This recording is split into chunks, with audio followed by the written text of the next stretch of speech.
ఎటువంటి ఎగ్జామ్ లేకుండా reserve bank అండి ఆర్బీఐలో ఉద్యోగాలు వస్తాయని తెలుసా? ఇప్పుడు అవకాశం వచ్చేసిందండి. 96 పైన ఉద్యోగాలు తీసుకుంటుంది. ఏది కంప్లీట్ ఐటీ వాళ్ళే ఉన్నారు. మెజారిటీ పోస్టులు సిస్టమ్ అడ్మినిస్ట్రేటర్ దగ్గర నుంచి, నెట్వర్క్ స్పెషలిస్ట్ దగ్గర నుంచి, సైబర్ సెక్యూరిటీ దగ్గర నుంచి, డేటా సైన్స్ దగ్గర నుంచి వీళ్ళకి అవకాశాలు ఇస్తున్నారు. 6 లక్షలండి ప్యాకేజ్ కూడా 6 లక్షలు. చూసుకోండి ఎంత మంచి జీతం. సో మరి ఇక్కడ ఎగ్జామ్ లేదు అని ఎందుకన్నాను అంటే వాళ్ళు ఎగ్జామ్ వగైరా ఇవి చూసుకోవట్లేదు. ఆల్రెడీ మీ దగ్గర స్కిల్ ఉంటే, టాలెంట్ ఉంటే పిలుస్తారు, టెస్ట్ చేస్తారు ఇంటర్వ్యూ రూపంలో. మీరు ఫిట్ అయ్యారనుకుంటే ఇచ్చేస్తారు. కాంట్రాక్ట్ అండి, కాకపోతే గుర్తుంచుకోండి కాంట్రాక్ట్ బేసిస్ జాబు రిజర్వ్ బ్యాంకులో. మరి నేను రిజర్వ్ బ్యాంకులో పని చేస్తాను, రిజర్వ్ బ్యాంకులో పని చేయడమే గర్వంగా ఫీల్ అవుతాను అనుకునే వాళ్ళకి మంచి అవకాశం. జనవరి 26 లోపే అప్లై చేసేసుకోండి. టైం అయితే లేదు. జనవరి 6 లోపే అప్లై చేసేసుకోండి. టైం లేదు.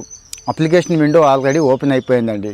ఇక క్వాలిఫికేషన్ అన్ని చోట్ల ఉన్నట్టు జనరల్ డిగ్రీ అండి, అంటే కంప్యూటర్ సైన్స్ రిలేటెడ్ ఉన్నాయి కాబట్టి అవి. అలాగే బ్యాంకింగ్ సైడ్ ఉన్నాయి, మేనేజ్మెంట్ సైడ్ వాళ్ళకు కూడా కొన్ని అవకాశాలు ఉన్నాయి. కాస్త డీటెయిల్డ్ నోటిఫికేషన్లోకి వెళ్తే అన్ని డీటెయిల్స్ చూసుకోవచ్చు. ఇక ఏజ్ వగైరా అన్ని కామన్ డిగ్రీస్ ఏదైతే ఉన్నాయో కామన్ పోస్టులకి ఎలా ఉందో అవే ఏజ్, రిలాక్సేషన్ అన్నీ కూడా ఇచ్చారండి. అప్లికేషన్ ఫీజు కూడా పెద్దగా ఏం పెట్టలేదు. సో నేను ఇక్కడ మీకు పోర్టల్ అడ్రస్ ఇస్తున్నాను. మరి అటు కంప్యూటర్ సైన్స్ చదివిన వాళ్ళ దగ్గర నుంచి మేనేజ్మెంట్ చదివిన వాళ్ళు, పాలసీ చదివిన వాళ్ళు అందరికీ అవకాశాలు ఉన్నాయి కాబట్టి, అది కూడా ఎగ్జామ్ లేదు కాబట్టి డైరెక్ట్గా అప్లై చేసుకోవడం, వాళ్ళు పిలుస్తారు, ఇంటర్వ్యూకి వెళ్ళిపోవడం, అటెండ్ అవ్వడం, మీ సత్తా ఏంటో చూపించుకోవడం, జాబ్ కొట్టేయడం. ఎంత మంచి అవకాశం అరుదుగా వస్తాయి కాబట్టి దయచేసి మన తెలుగు రాష్ట్రాల్లో పిల్లలకి ఈ సమాచారం తెలియట్లేదు కాబట్టి షేర్ చేసి కాస్త పుణ్యం కట్టుకోండి అని చెప్తున్నాను.